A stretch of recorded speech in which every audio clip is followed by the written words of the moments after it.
Hello everyone, our team is doing Cornell method for visual learner, and I'm Edmund, she's Stella, and he's Daniel. Now I'll pass my time to Stella. Now, I would like to talk about how visual learner take notes using Cornell methods. Before that, I would like to talk about what is visual learners. Visual learner, as the name implies, visual learner generally take in information with their eyes, and they find it more easily to learn through reading or watching videos. And there are some characteristics for visual learners that can return notes during a lecture, write their own notes, and highlight all those important words.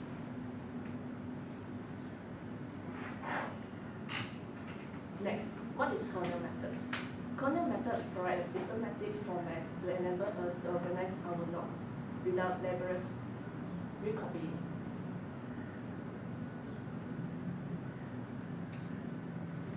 And this is the Cornell notes. And this paper is divided into 3 parts. The biggest part will be the note-taking areas, and the left-hand side will be the cue columns, and the bottom part will be the summarize area.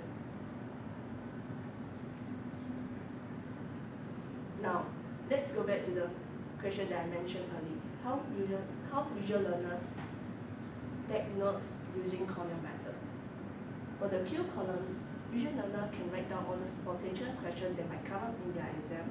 And for the note-taking area, besides just write notes in words, visual learner can draw some diagrams or picture or even mind maps in their notes. And for the summarize area, after summarize the note-taking area, visual learner can highlight all those important phrases. And this is how people take notes using Cornell methods. Now I will tell you about the advantages of Cornell method for visual learners.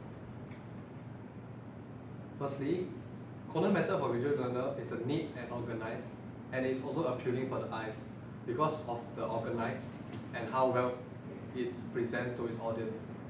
And it could include diagrams, mind maps, and small graphs in the spaces provided. Next, you can also include highlighters on notes to make it more colorful and stimulating. Besides, it's also time-saving, and we don't need to rewrite the notes when we go home after the lectures. And lastly, it can enhance memories, which will help visual learners to remember more clearly and effectively. Next, we will go on to the disadvantages of Cornell method for visual learners. First, we must follow the lectures very closely, because if we miss out one point, we will not know how to continue from the previous point. There's also limited space to include pictures, diagrams, graphs, or mind maps, which are the best method for visual learners. Next, we need time to read and understand the notes properly, because it can be very complicating and wordy. And lastly, review within 24 hours is required to have the best effect for visual learners on Cornell methods. So the next part here is, does the Cornell method help with independent learning? For independent visual learners, the Cornell method can be very useful. First off, you can put mind maps, mind maps and small graphs that can fit inside the note-taking area, which is very useful for visual learners. Independent learners, which is another key factor, can also benefit greatly from this because the Cornell method emphasizes on review. If you do not review, then you will not properly absorb the knowledge that you have learned. And finally, the visual learner can also include a mind map in the review section.